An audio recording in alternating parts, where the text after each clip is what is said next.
Hello everyone, and welcome once again to Caleb Blake's Books. Today I'm bringing you another book review for the second book in the Percy Jackson series by Rick Riordan, which is The Sea of Monsters. I recently reviewed the first book in the series, The Lightning Thief, so you can go check that out if you want to. I did enjoy the first book. It's one that I think maybe is not going to be necessarily one of my favorites or anything, but it was a fun and enjoyable book. And so I was looking forward to continuing the series. I'm hoping I can at least mostly finish the series by the end of the year, if not get all the way there. In terms of the first 5 books, I know that Rick Riordan has recently started releasing some new books in this series, which I may read sometime, but if I do, it'll probably be a while. But I've been really looking forward to continuing this series and finishing it because it's one that was popular when I was young, but I just never gotten into it.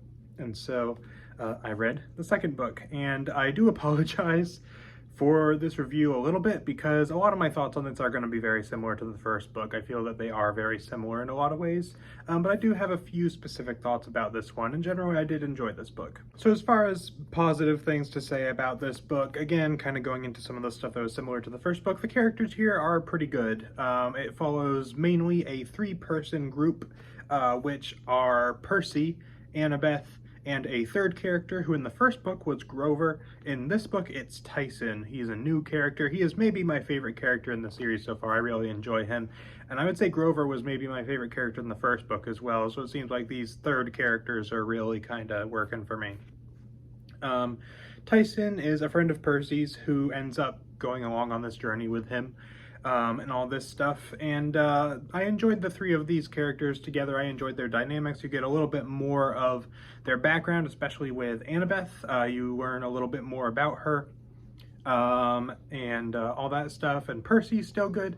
I feel like Percy in this book isn't quite as funny as he was in the first book. The first book, you know, had a decent amount of humor in it. This one certainly does too. But I feel like Percy, as well as the book in general, doesn't have quite as much humor, which to me kind of contributes to the book having a slightly more mature feeling to it. Not hugely, you know, it still very firmly is kind of that middle grade young adult kind of book. Something in that range.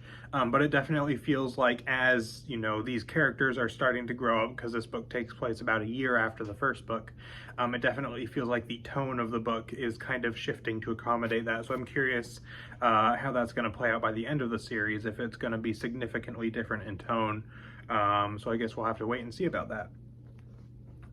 Other stuff similar to the first book. The action also was really good here. There was a decent amount of action that I really enjoyed. The mythological elements were really good. I feel like this one didn't have as many of the... I mean, it still had some, but the first book had a lot of, you know, Percy would come into contact with a person or something like that, and it would turn out they were some kind of thing from Greek mythology or whatever. And that did happen in this book, but I feel like it either didn't happen quite as much or it wasn't quite as obvious about it, maybe. But that was still good stuff, and I enjoyed the mythological aspects for sure. I also think the plot this time around is a little bit stronger. The plot of the first book was basically, you know, Percy had to track down the stolen lightning bolts of Zeus. In this book, he is trying to track down his friend Grover, who has gone missing.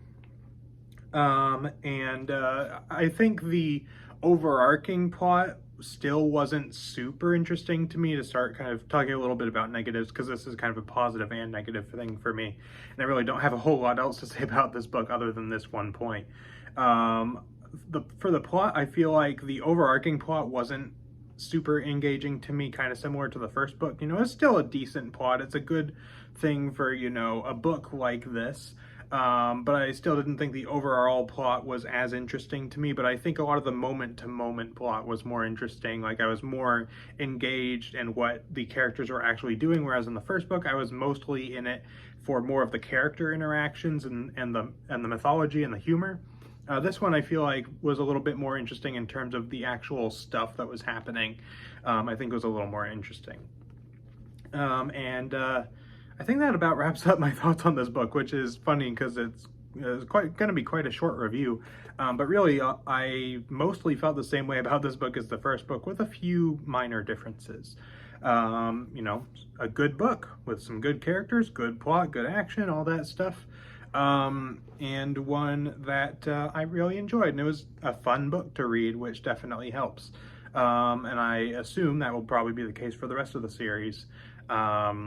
So yeah, that's pretty much my thoughts on this book. So I do apologize that this review isn't particularly long or anything, but that's pretty much all I've got to say. So as far as a rating that I would give The Sea of Monsters, I would give it an 8 out of 10, which I think is about the same that I gave the first book. I would say if I were to choose which one I liked better, it would probably be by this one by a very slight amount, mainly because of Tyson, who again is maybe my favorite character in this book and in the series so far, for the slightly different tone that for me works a little bit better. Not that I didn't enjoy the tone of the first book, but I feel like the still kind of funny tone but more mature works a little bit better for me. And then also because I think the moment-to-moment plot was a little more interesting. But generally speaking, I think this book is probably about on the same level as the first book. So if you only read the first book and you're wondering if you should continue, if you enjoyed the first book, I think you'll probably enjoy this one as well. Or if you didn't enjoy the first book, then you probably won't like this one as much. Although maybe those differences might sway you a little bit, potentially. But that is pretty much all I got to say about this book, so let me know in the comments if you have read The Sea of Monsters and what you thought of it. I will be reading the third book very soon. As I said, I'm hoping I can finish up this series, at least the first 5 books, by the end of the year. Maybe I'll do that, maybe I won't.